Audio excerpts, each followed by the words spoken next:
Coming up, I felt uncomfortable in my own body. a life ruined at just 3 years old. I was no longer interested in dolls because it was unsafe. One woman's search for the light That was really the starting point. and her discovery in an unlikely place. The love that you're seeking, you're not going to find here. On today's 700 Club.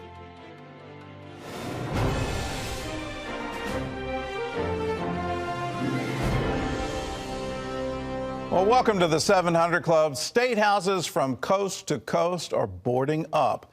The FBI is warning of possible armed protests in every state capital beginning this weekend through Inauguration Day. One group is reportedly ready to storm government buildings if President Trump is removed from office before January 20th. Meanwhile, leaders on Capitol Hill move forward with plans to impeach him. CBN national security correspondent Eric Phillips has more.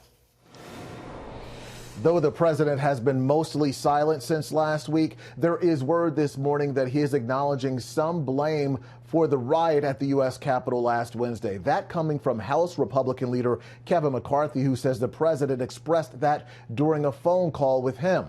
And now the president is declaring a state of emergency in Washington, D.C. With these images still fresh in everyone's mind, the president is now declaring a state of emergency stretching from January 11th through days after the presidential inauguration. At the same time, the FBI is warning of what's to come. State houses coast to coast boarding up, preparing for protests and potentially dangerous demonstrations. This as an unnamed armed group reportedly is calling for storming government buildings if President Trump is removed from office before January 20th.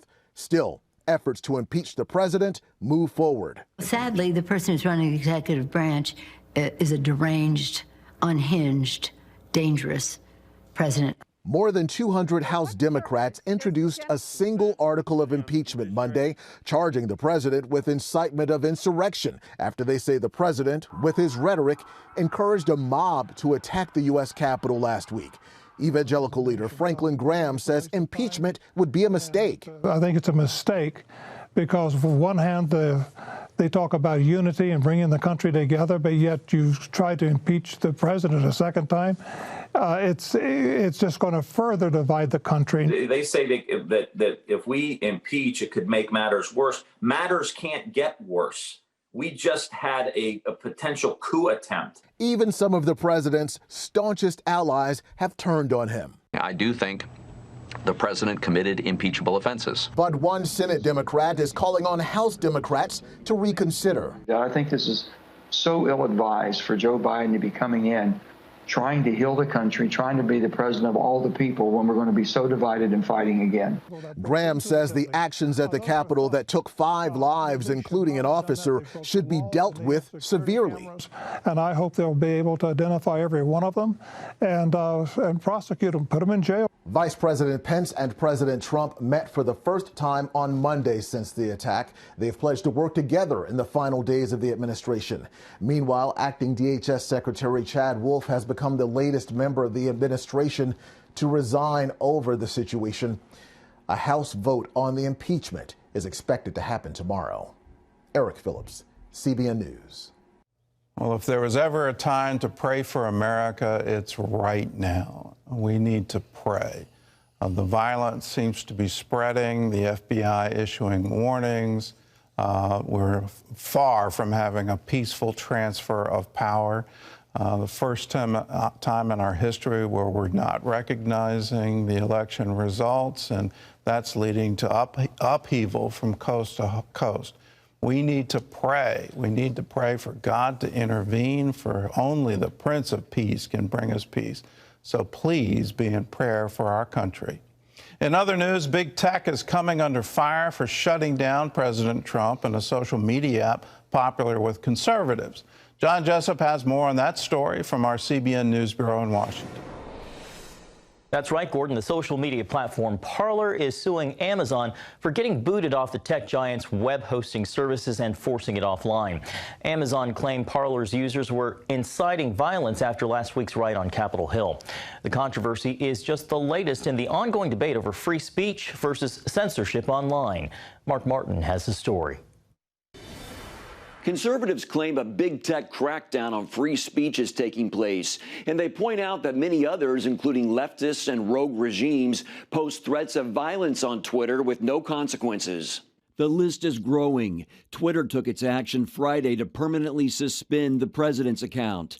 Amazon Web Services took down Parler, a Twitter competitor and growing social media haven for conservatives. Google and Apple have also banned Parler.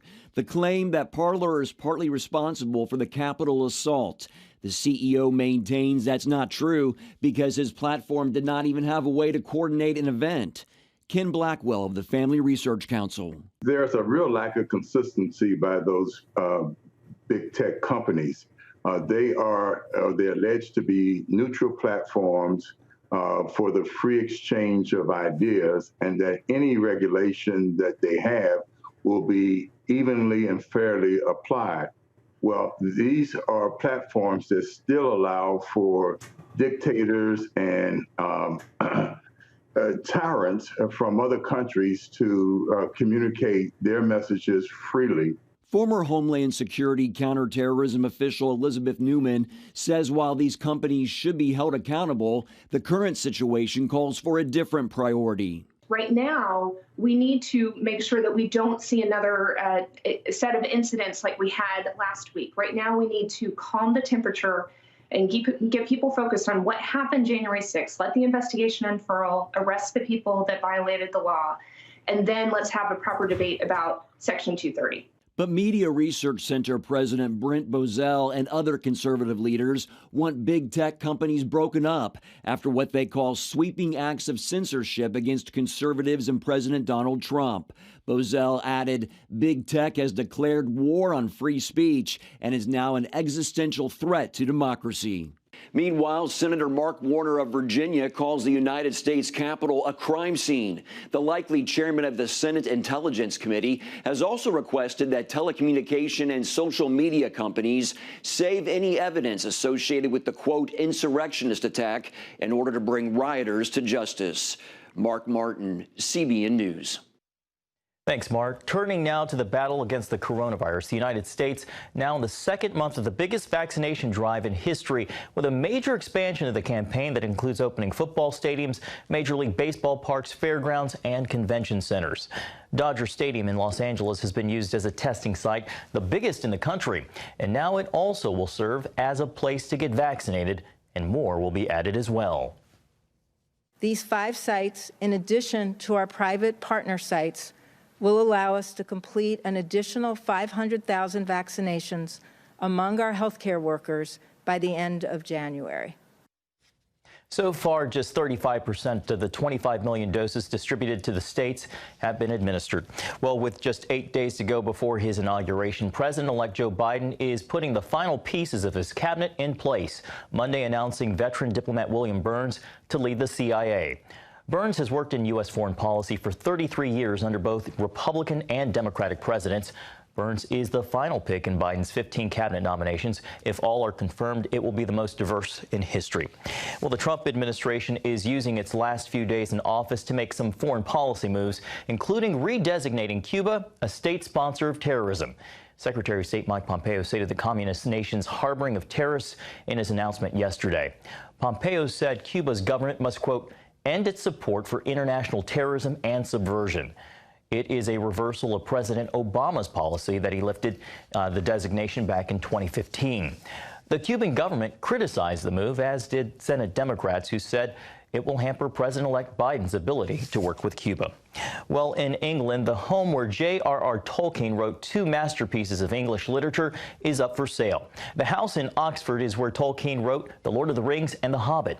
Some supporters hope to preserve it as a literary center, but a steep price tag and fast-approaching deadline could stand in their way. As CBN's Jenna Browder reports, that's why they're asking for help. 20 Northmore Road in Oxford, England, is where J.R. Tolkien lived from 1930 to 1947. It's where he raised his family and also wrote some of his most well-known works. Now that it's for sale, there are many interested buyers, including Project Northmore, which has several leading characters helping its cause. In 1930, a family moved into 20 Northmore Road, a big house in the university city of Oxford, England. The young father entertained his children with his stories about a hobbit. Here, Mr. Bilbo, where are you off to? I'm going on an adventure. Well, there is no place for Tolkien in the world. Many other authors already have a house dedicated to them. Project Northmore founder Julia Golding wants to change that. In the UK, we have Jane Austen's house, we've got Wordsworth's house, Shakespeare, and it always struck me that there was a real missing piece of this literary heritage that hadn't yet happened. Her goal, to make it a literary center in Tolkien's honor. She says the center will focus on all aspects of his life, from his writing and years as an Oxford professor to his deep Catholic faith and famous friendships. And he was part of a group called the Inklings, and that included C.S. Lewis. So the literary centre they sort of had here in Oxford, they were a people of faith, and that was part of what they were thinking of when they were writing. Project Northmore has just 3 months to raise $6 million before the home hits the public market. We had reached about $500,000 in the first week, which is very good. We shouldn't throttle back, though. We've got a long way to go still. There are so many of us, you see, and we all want to see this done. We will only succeed if we all do this together as a fellowship. Project Northmore also has plans for an online community for those Tolkien fans who want to participate but can't get to Oxford. In Washington, Jenna Browder, CBN News. Thank you, Jenna. And to learn more about the famous home and a Kickstarter campaign to help close the gap, you can go to cbnnews.com to learn more about that. Terry, back to you. Thanks, John. Well, still ahead, meet an electronics whiz. How did this young man become the go-to person for friends and family with broken electronics? And how did he go from jobless to thriving entrepreneur? Well, he'll tell you himself. That's coming up. And then also ahead, anxiety epidemic in America. 1 in 5 adults struggles with depression, PTSD, and worse. So how is the church dealing with this issue? Find out when we come back.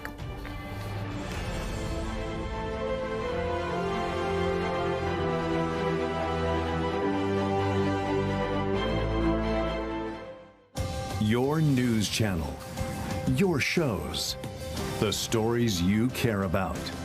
Anytime you want, anywhere you want. Download the CBN News app today. Hi, this is Pat Robertson. We don't know what the future holds for different tech companies, but we always want to be able to share the good news through the media. So I want to invite you to watch our program on cbnfamily.com or download the CBN Family app. This way you can have direct access to the 700 Club and other specials from CBN, and you won't miss a thing. Now just click below to get more details and watch with us. Tomorrow, the grades are in for remote learning. Our oldest went from honor roll to F's to D's. Students are being left behind. Kids that are just falling through the cracks. Will schools reopen their classrooms in the age of COVID? And he's like, I hate this. I just want to go back to being in person. And can students recover? I gotta be the next time around. Tomorrow on the 700 Club. Stay connected with CBN News all day across our platforms.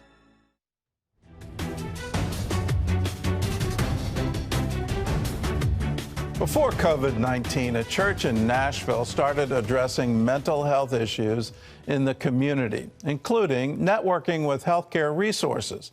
Well, that's paid off during the pandemic, helping not only the church, but the city as well. Heather Sells has the story. As a college senior, Dakari Middlebrooks got a dreadful call. His best friend had been murdered. This led to 3 years of violent nightmares when finally a seminary professor suggested therapy, Middlebrooks rejected it flat out. I said, I appreciate your suggestion, but Black people don't go to counseling. We just pray about it. The government estimates that each year, 48 million struggle with anxiety disorders and millions with challenges like major depression, post-traumatic stress, and bipolar disorder. For the young, mental illness can turn deadly. Suicide is the second leading cause of death for ages 10 to 34. Fortunately, Middlebrooks did make his way to a therapist. I went to counseling and I enjoyed it. It was the greatest 2.5 years of my life. He began attending a church with a pastor who openly talked about his struggle after his first wife died. Went through an incredible loss in my life and found myself in a place of depression and didn't realize what it was. I knew I was in a dark place. Bishop Walker also eventually sought out counseling, and as he healed, he realized his own church needed a wake-up call. I think that there is in the African-American community this whole idea that, this phobia, this stigma, if you get counseling, you're crazy. Research shows that people who are struggling with their mental health often turn first to their church. That's an enormous opportunity. Now remarried, Bishop Walker and his wife, Dr. Stephanie Walker, a pediatrician, are bringing mental health to the forefront. They started Church Fit at Mount Zion, offering classes and programs on total physical and mental health. This includes a push from the pulpit in an effort to fight the stigma. We now make it a part of our everyday conversation as opposed to something that's whispered or something that's talked about only in the corner. It's a part of the everyday conversation. So do you need help? How are you feeling today? And asking 3 questions beyond that. Because what is the common answer? Well, I'm fine. Well, really, so tell me more. Psychologist Veronica Bell attends Mount Zion and says the new direction has been huge. I think that's what he did, in essence, normalized it from the pulpit that, what you're experiencing is real. We can pray about it, but there are also resources available. Dr. Walker has also developed a referral system so church members can easily find a counselor, psychiatrist, or support group. As a church, we don't have to recreate the wheel. The resources are out there.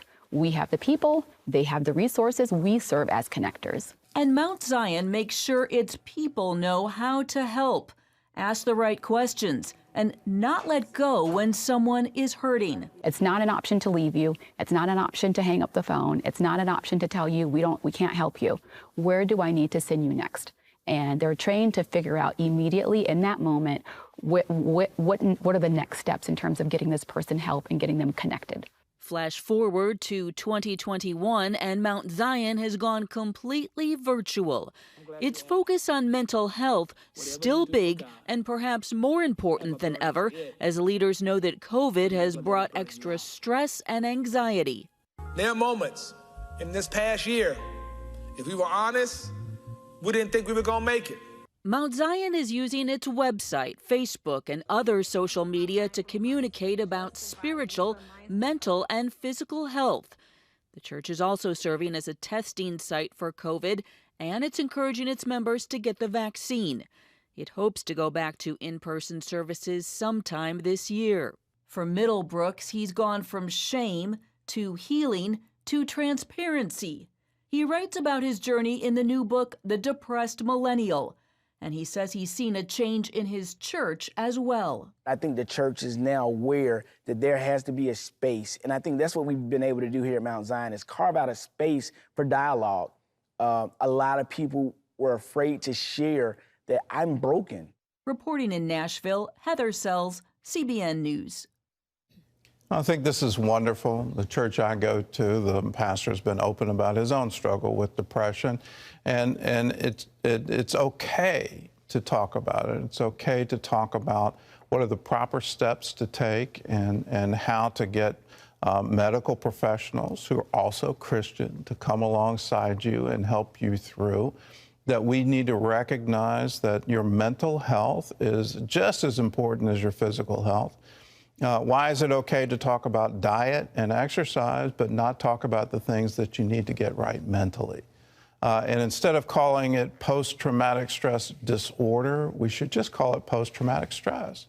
The brain is an organ of the body, and when certain things happen to you, the brain takes it very seriously and can get damaged by it. So it's okay to get fixed. It's okay to go for medical help in order to receive what you need. Particularly in this time of COVID, where we're all isolated, we all long to have the normal human interactions we had just a year ago. It seems so long.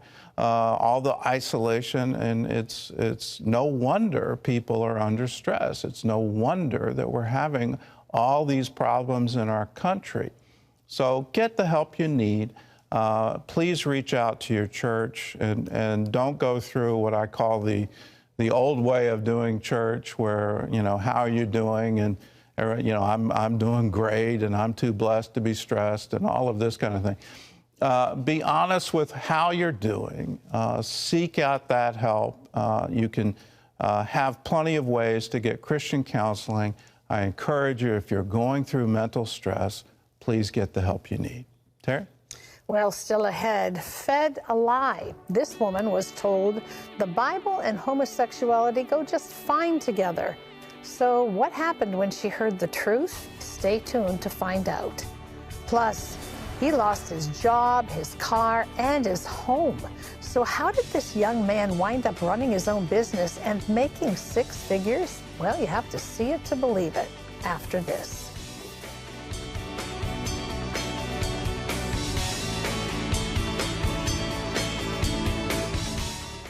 Do you have questions about God? Call us. It's toll-free, 1-800-700-7000, or check out this link. He founded a global ministry, interviewed world leaders, was a leading presidential candidate, and he has walked with the living God. In Pat Robertson's latest book, discover the principles that guided this extraordinary life and how they can shape your future. When you become a CBN partner, we'll send you your copy of the highly acclaimed book, I Have Walked with the Living God. Call now.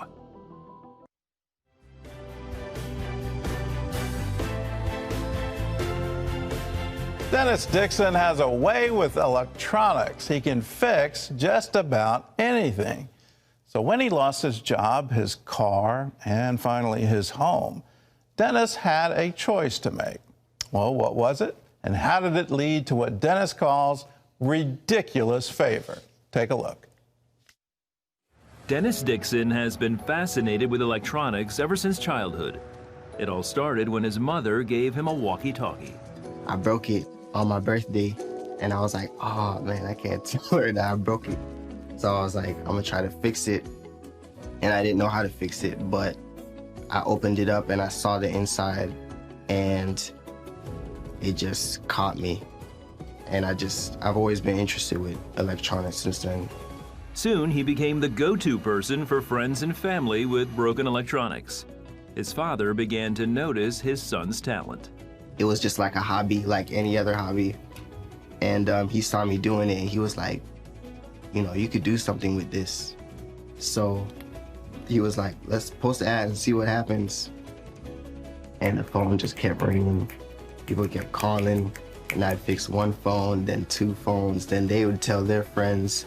Dennis felt God prompting him to open a full-time business, but took a job in sales instead and fixed phones for extra money. His dad taught him the importance of tithing on his income.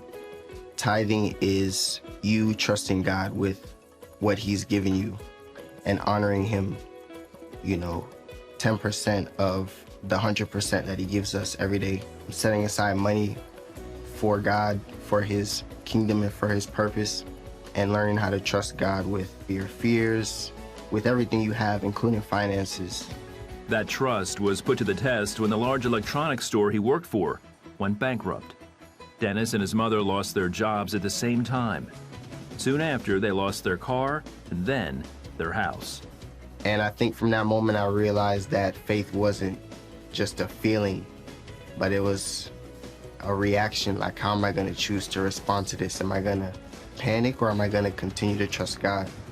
And I chose to continue to trust God. I chose to continue tithing, believing that he was going to take care of us. And I would actually go above and give offerings, just believing for God to, do a miracle. I wasn't gonna allow my circumstances to destroy my faith. Dennis remembered God's prompting to start his business full-time, but didn't think he was ready.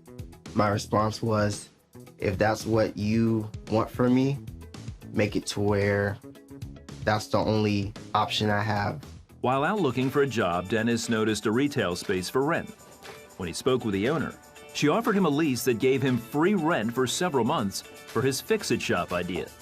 Man, I mean, it's all laid out for me, and I just chose to do what God had been telling me to do the whole time, like he opened the door. Soon, his fix-it business was up and thriving. Since I've been tithing, I've just seen like a ridiculous favor that just doesn't make sense. I would just see God provide in ways that I know that in my wisdom or in my knowledge, I couldn't have made happen by myself. It's just favor. Dennis tithes to his church and also became a CBN partner. I count it an honor to be able to support an organization that is spreading the love of God to people in places that I can't necessarily be at as a business owner. They're on the front lines of ministry, meeting the needs of people all across the world, and that's a privilege to me. His business continues to grow and bless him beyond what he ever thought possible. God restored everything we lost, and then some, 100-fold.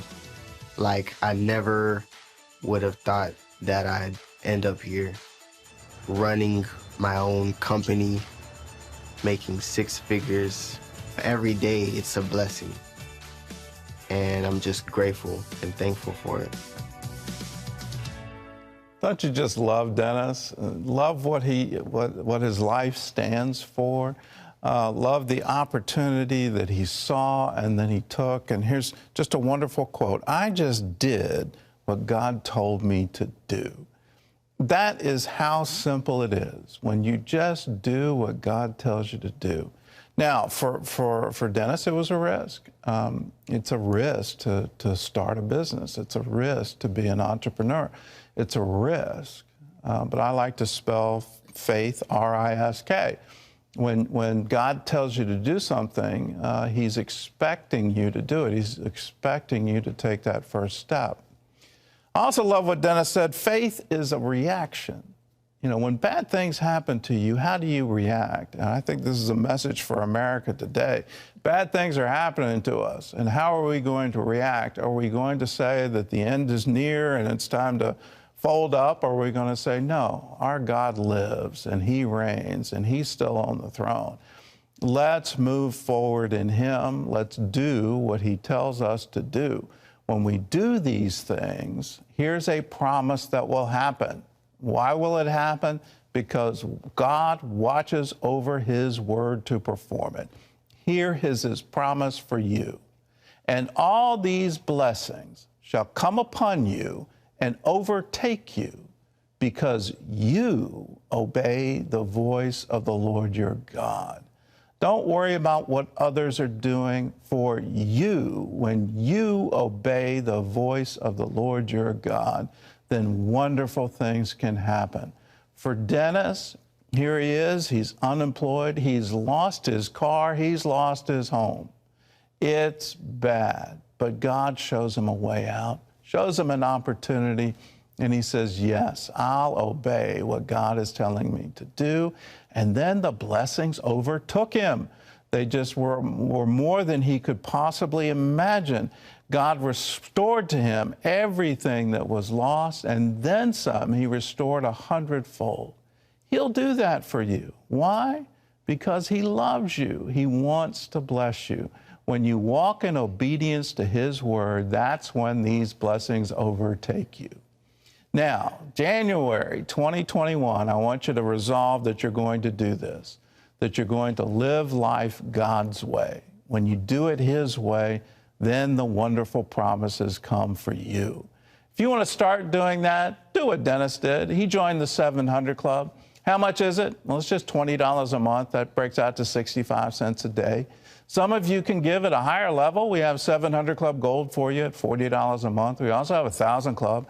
That's $1,000 a year. That breaks out to $84 a month. At whatever level, when you call, please join Pledge Express. That's electronic monthly giving. The bank doing all the work, and we can send as our gift to you Power for Life, monthly teaching CDs. So if you'd like those, ask for Pledge Express when you call, or you can go to cbn.com. When you give monthly on the internet, you automatically sign up for Pledge Express. We also have a new text to give where you text CBN, those letters, CBN, to 71777, and a monthly giving page will come up, and you can join Pledge Express that way. Either way, do it now. 1-800-700-7000. Terry? Pay rent or buy food? Well, that's the choice Katrina and Nathan have been forced to make since the pandemic hit.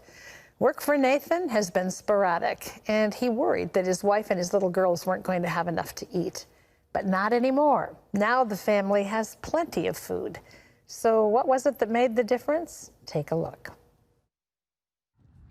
Katrina loves being a stay-at-home mom, but it hasn't been easy during the COVID pandemic. Nathan's a truck mechanic. He worries about work every day. Biggest struggle is walking into work one day and being told that we're going to have to lay you off for a little bit. Be working one day and the next day you're jobless. We've actually had to choose between like rent and food before, because sometimes when rent comes out, it gets very difficult that week and we're very short on money. Then they went to a food distribution at Calvary Cumberland Presbyterian Church, which partners with Operation Blessing. With Operation Blessing, us having to just drive down the road and get the food is absolutely a blessing to us. It's been amazing. Food distribution, it helps out quite a bit. I don't have to worry about the wife and the kids not eating. Operation Blessing partners help this ministry in Mayfield, Kentucky feed hundreds of families every week. The food distribution, they're really awesome. They're so sweet, and they welcome you as soon as you pull in your car. They will open your trunk for you, put the food in there for you. Everybody gets fed and bills still get paid. It's a godsend. It takes a lot of load off of people who are absolutely struggling in their lives, and you don't know how hard it is and how thankful, like I am, that you do this for us, and I just want to thank you so much. You know, it's not surprising when you see stories that we bring you from people who are living in third world countries where poverty is an everyday issue, to see that they have a deep need and to recognize that we can make a difference. But with this pandemic, the need has just become so great right here in the United States of America. And so what an opportunity we have to all come together and to be there for each other. You know, you never know when something like this is going to impact you, when it's your job that's going to be lost, when it's your home that's on the edge of being taken away from you, when you don't know whether there's food enough in the cupboard for your kids. You know, you and I can touch the lives of people in need, and when we do that, when it's our turn, somebody will be there for us. So let's do that together. When you join the 700 Club, 65 cents a day, $20 a month, you're joining with thousands of people who've made this possible here at home and around the world. And so today we come to you to say, in the midst of this pandemic, let's do this.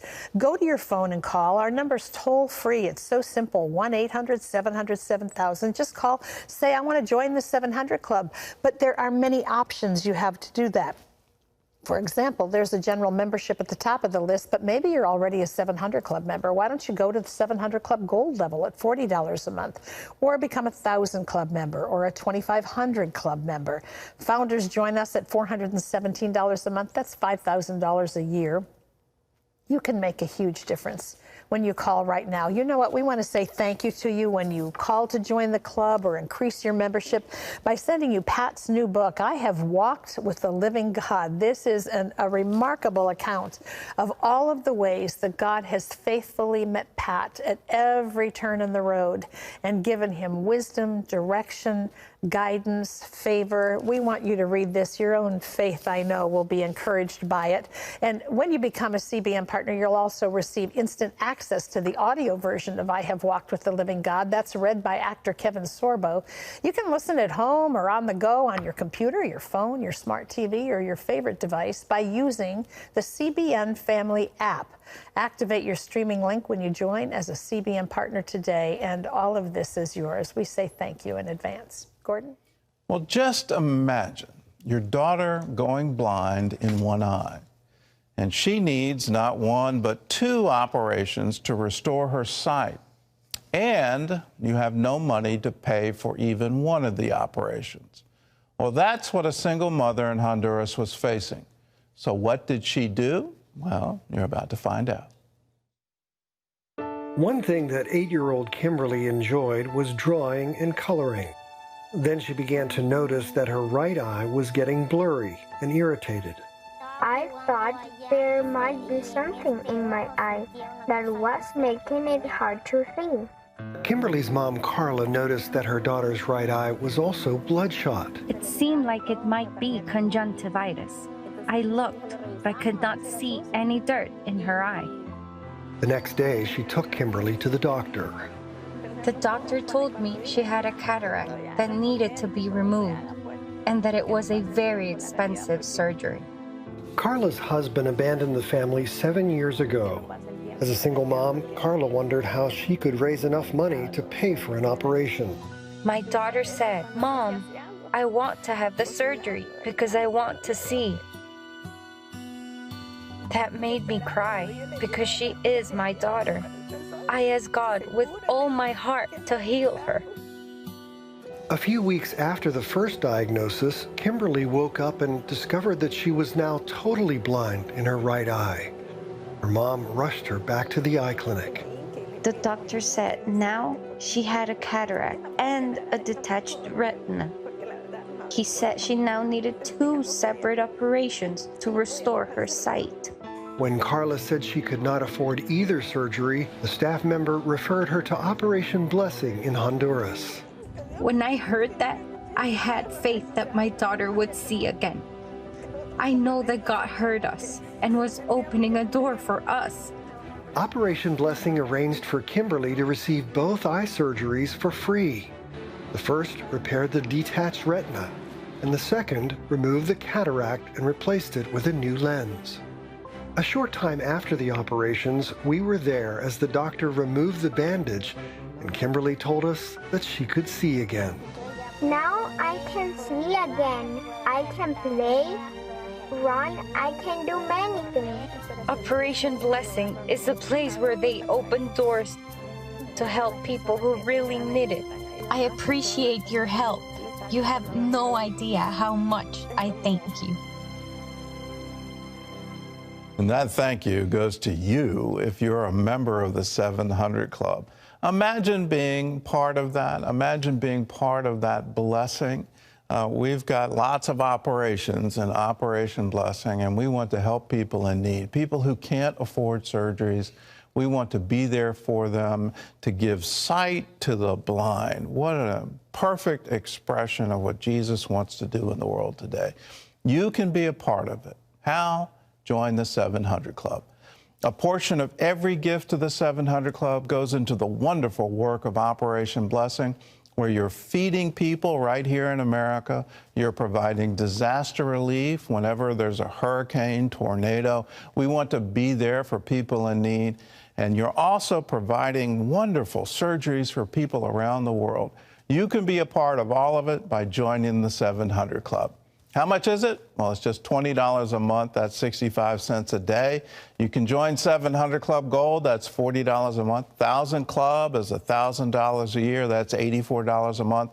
We also have 2500 Club, which is $2,500, and then Founder, $5,000 or more a year at whatever level. Call us and say, yes, I want to be a part of it. 1-800-700-7000. When you join the 700 Club, we have a great gift for you. It's my father's new book called I Have Walked with a Living God. Here's a sample of what you'll find inside.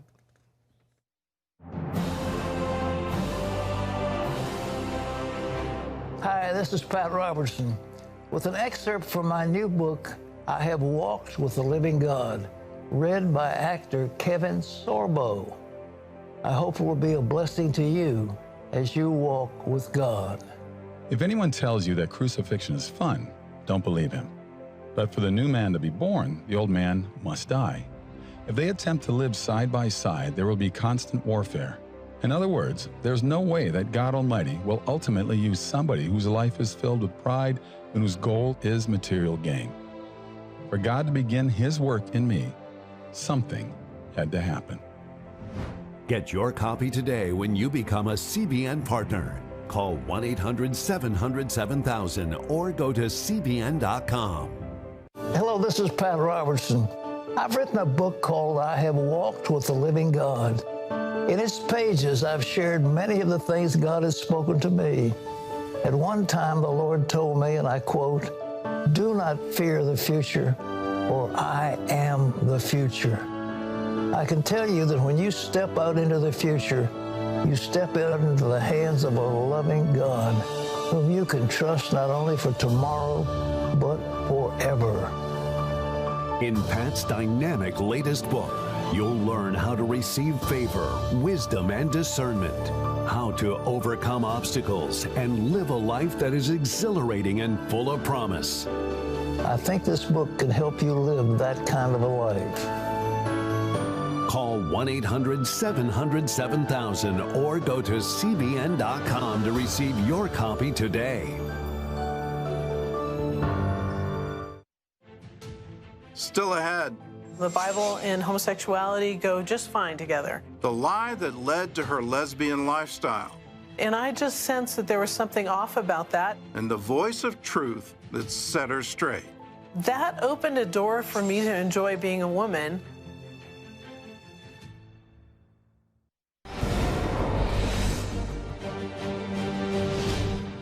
Welcome back to Washington for this CBN News break. The Trump administration has finalized a rule that allows faith-based adoption agencies to receive federal funding regardless of their views on same-sex marriage. The new rule reverses a regulation from the Obama administration. The religious liberty group Alliance Defending Freedom represented 2 faith-based adoption agencies in federal lawsuits over the issue. Senior counsel Zach Pruitt said the Department of Health and Human Services' final rule to end this discrimination offers hope to children and more options for birth mothers. LGBTQ advocates want the incoming administration to rescind the new rule. Well, turning now to the Holy Land, a church located along the banks of the Jordan River reopened Sunday for the first time in decades. It came only after a massive project to remove thousands of landmines left over from the Six-Day War. A small group of Catholic priests held Mass and celebrated the Feast of the Baptism of the Lord at St. John the Baptist Chapel. The bullet-riddled church hadn't held a service in 54 years due to the landmine danger. Well, you can always get the latest from CBN News by going to our website at cbnnews.com. Gordon and Terry will be back with more of the 700 Club right after this.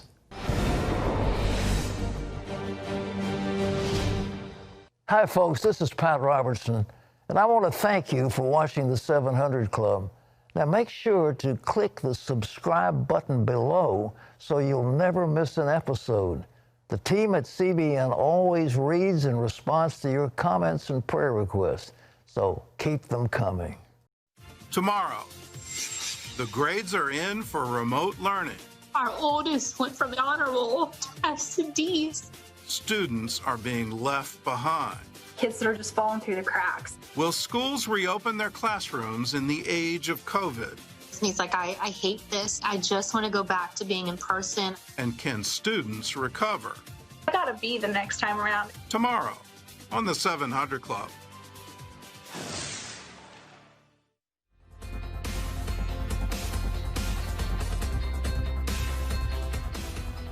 Anne Paulk once dreamed of finding a female, falling in love with her, and getting married. But Anne's dream was based on a lie. So how did she discover the truth? And how did the truth lead her to a life beyond her wildest dreams? We'll take a look. I felt uncomfortable in my own body. I felt unsafe. I felt responsible for what an older person did to me. When she was just 3 years old, Anne Paulk was exposed to pornography and molested. In that moment, her sense of safety and self-identity was destroyed. I literally overnight dressed more like a tomboy. I was no longer interested in dolls. It was everything to do with throwing off the feminine because it was unsafe. When I was about 6 years old, a little girl made a pass at me, and then she kissed me. What I realized right then is I felt like I had power, as opposed to being powerless in the other circumstance. And that ignited lesbian desire later on in life. That was really the starting point of that turning of my feelings. Raised in a Christian home, Anne suppressed her same-sex feelings through high school. But that changed when she went to college. I found myself quickly getting involved in alcohol and drugs on campus. They were everywhere. And that also gave me room to explore my sexual desires. I started going to a college campus advisor, a peer-related person who said, it's no problem, the Bible and homosexuality go just fine together. And I just sensed that there was something off about that, even though I didn't really know God. I knew of him, but I didn't know him personally. Desperate for love and community, Anne attended gay support groups on campus. But one night during a meeting, she heard from the Holy Spirit. It felt like a ray of light from heaven hit me right in the middle of this gay meeting, that the love that you're seeking, you're not going to find here. And I thought, oh no, because I'd banked all my hopes on that. That I would find a female partner and we'd get married or have a relationship like that and live the rest of our lives together. I knew that voice was telling me the truth. And so I was very destroyed. I felt so sad. I ran off and asked God who he really was. I'd said, if you are the Christian God, which I hope you're not, here are the things I need to see happen. Boom, boom, boom, boom. And he answered all of them. I didn't tell anyone else that. I didn't give anybody else a chance to fulfill them. And God came through. In 2 weeks, I began to be surrounded by Christians who actually knew him. And those led to conversations where he became really apparent. She began attending Bible studies on campus. One night, she says she had an amazing encounter with the Jesus she'd always knew about, but never known. The last night we were praying, everybody with their heads bowed and praying, and I was pretending, you know, okay, this is what you do. You put your hands together, you bow your head.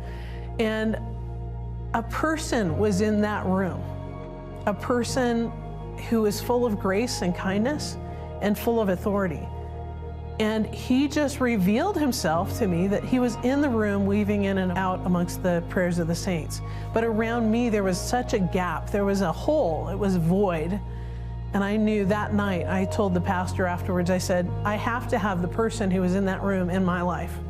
I would give anything to have that person in my life. And that night, I accepted Jesus to be my Lord and Savior, and literally felt like God had filled me, energized me, filled me up with joy in a way that was hard to describe. At first, Anne's new faith in Jesus gave her a freedom from same-sex attraction. But 4 years after becoming a Christian, she fell back into a lesbian relationship. Broken and desperate for change, she reached out to a ministry in California that ministers to the sexually broken. It gave me an example of people who are actually walking out faithfulness to Jesus with same-sex attraction. It gave some examples of really far down the line of some people who were now married to people of the opposite sex who had kids and were thriving in that relationship. They were no longer daily and moment by moment dealing with same-sex attraction the way I was. And so it kind of gave me a long view of what could be and what was happening with other people. And that was really helpful and very encouraging to me. Anne found the keys that set her free from same-sex attraction. Soon she felt safe as a woman again, as the love of Jesus filled her need for intimacy.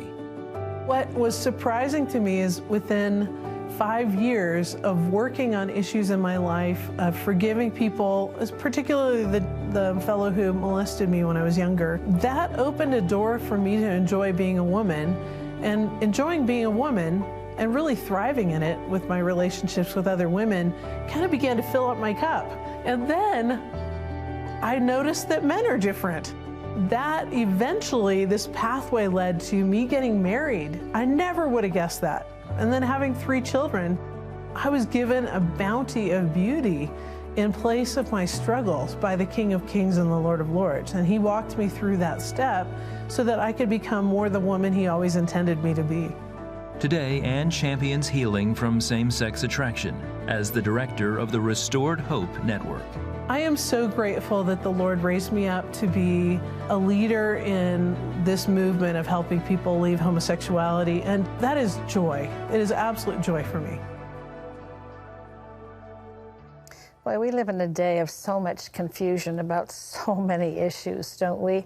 But there's one thing that I think you could say is common through it all, and that's that we are all looking to be loved, to be able to love, to fill that empty thing inside of us that looks for that from someone else.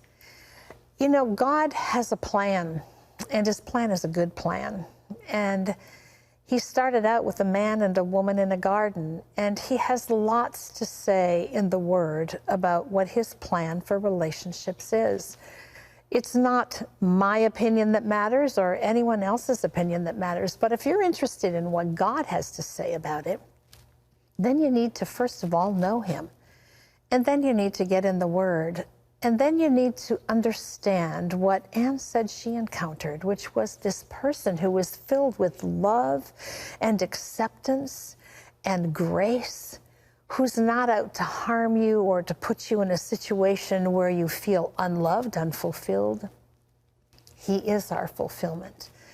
You know, if there's a common thread that runs through every story that you hear on this program that has anything to do with the relationship with God, it's that we come to a place of understanding that there's his way and there's our way. And our way is what we surrender when we want to know him, when we want him to be a part of our lives, when we want to open ourselves up to understanding who he created us to be and how he defines us. It shouldn't be a surprise to us that it's often different than the way we define ourselves, because the world's ways are very different than God's ways. Scripture says that. It's that surrender. It's that putting down the fear of even opening the door to that, to say, God, I want to know who you are first, because when I know who you are, it's going to help me understand who I am. I want that for you today, so that you will not be wandering around trying to find love, evasive as it can be, so that you're not wandering around feeling less than or wondering about who you are. God created you with intent and purpose in mind. The Bible says he knew you before you were formed in your mother's womb, that he created you with purpose, with a plan, with intention. Don't miss out on finding out what that is for yourself. Come to him with your whole heart. Come to him with your brokenness, with your questions. Come to him with your frustration about things and just lay it out before him. God, I want to know you. Jesus, you said you came to set the captive free. Set me free. I want to know who you are. I want to know what happened 2,000 years ago to you, what that means to me today. I want my sins and my shortcomings to be forgiven. I want to be filled with your grace and your mercy and your love. I want to know what I'm here for. Take my life and shape it into what you created me to be, and then fill me with your Holy Spirit so I can live for you. In Jesus' name I pray. Listen, if you've prayed that prayer, then God has heard your heart cry. If you need someone to pray with you, you can call our toll-free number at any time. It's always available, 1-800-700-7000. You know, prayer changes things. You are not alone. You're never alone, no matter what you're facing today. Maybe your situation isn't the same as Anne's. We all have different things that come into our lives that try to divert us, that try to take our attention off of what really matters, which is, where are we going in eternity? Which is, who is it who created us and who can set us free? Not just from ourselves, but from every temptation in the world today. Don't miss out on that for yourself. Call now and let someone pray with you. If you prayed that prayer with me, we've got a great packet called A New Day. What do you do now that you've invited Christ into your life? How do you walk this out? This is yours for the asking. Just call and say, I'd like the New Day packet. We'll get it out to you right away. No money involved. We leave you with these words from Romans 12:21. Do not be overcome by evil, but overcome evil with good. God bless you. Hello, this is Pat Robertson. As I look back over my 90 years, I see a life of ongoing excitement filled with loving God and seeing His power at work. I've written a book called I Have Walked with the Living God, telling about the wonderful things that have happened to me. It's my hope that it will lead you to a deeper understanding of God and inspire you to set a course to serve Him. In Pat's dynamic latest book, you'll learn how to receive favor, wisdom, and discernment, how to overcome obstacles, and live a life that is exhilarating and full of promise. I believe this book will help you step into your future, ready to trust God and receive His blessings in your life. Nothing can compare to a life lived for God's glory and purpose. Call now or go to cbn.com to receive your copy today.